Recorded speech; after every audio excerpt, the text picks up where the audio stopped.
और अकासा एयर ने हाल ही में 1 साल पूरे कर लिए हैं। 1 साल में करीब 43 लाख लोगों ने अकासा से उड़ान भरी है और एयरलाइन ने 4.9% मार्केट शेयर हासिल कर लिया है। जल्द ही अकासा विदेशी रूट्स पर भी उड़ानें शुरू करने की तैयारी कर रही है। अकासा के को फाउंडर आदित्य घोष से बातचीत की हमारे सहयोगी हर्षिता सावंत ने।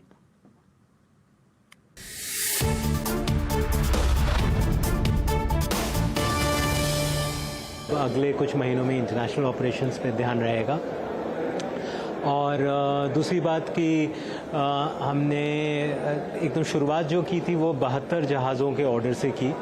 फिर इस साल पिछले महीने हमने पेरिस में और 4 जहाज़ अपने ऑर्डर में शामिल किए और इसके आगे और एटलीस्ट 100 जहाज़ों का ऑर्डर है, वो उस पर हमारा काम चल रहा है।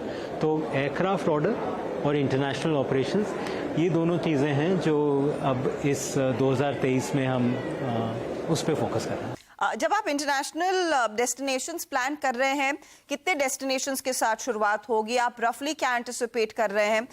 इंटरनेशनल में क्या है कि 5-6 घंटों का अगर हमने एक रेडियस निकाला है इंडिया से, वही Middle East, SAARC countries, South East Asia, इनमें हमारे डेस्टिनेशंस होंगे।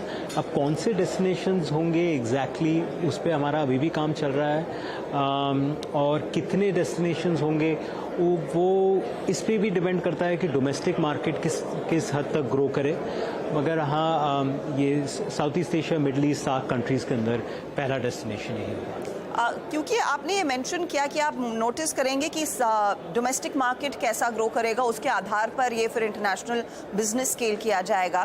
तो डोमेस्टिक मार्केट में किस तरह का और फुटप्रिंट आप मजबूत करेंगे? आपका रफली 4.9% मार्केट शेयर है, इसको इस साल के अंत तक और कितना बढ़ाने का इरादा है?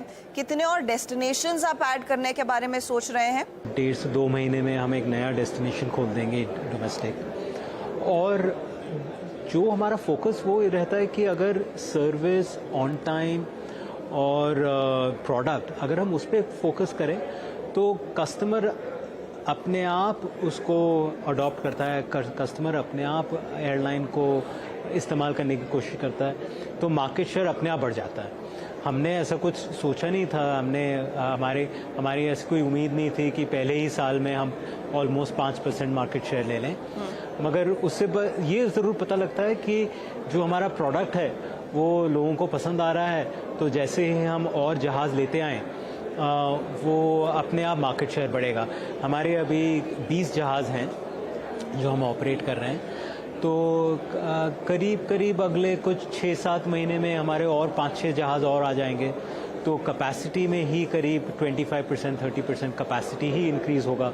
तो और अगर लोड फैक्टर्स इसी तरीके के रहें तो 15-20% का तो मतलब अपने आप ग्रोथ होना चाहिए।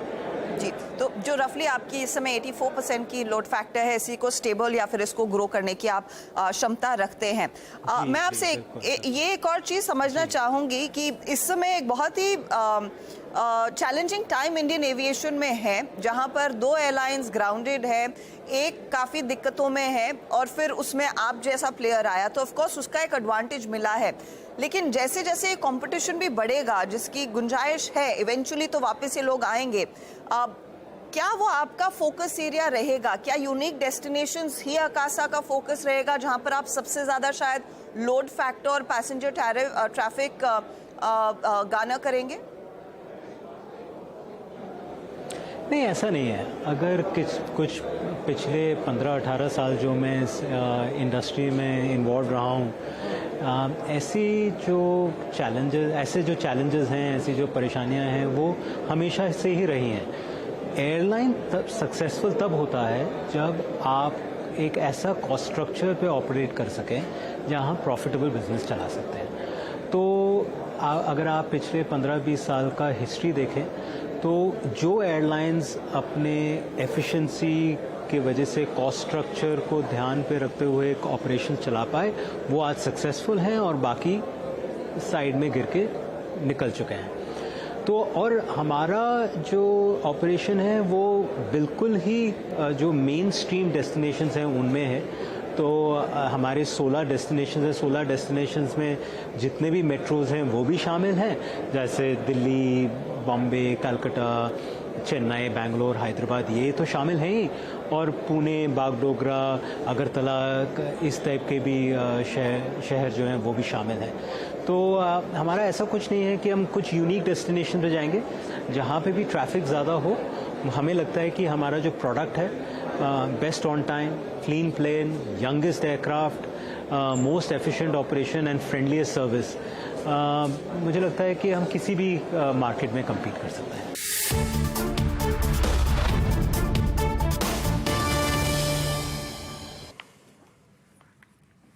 चलिए रुक रहे हैं इसी के साथ एक ब्रेक के लिए। ब्रेक के उस पार कुछ और खबरें, जल्द वापस आते हैं।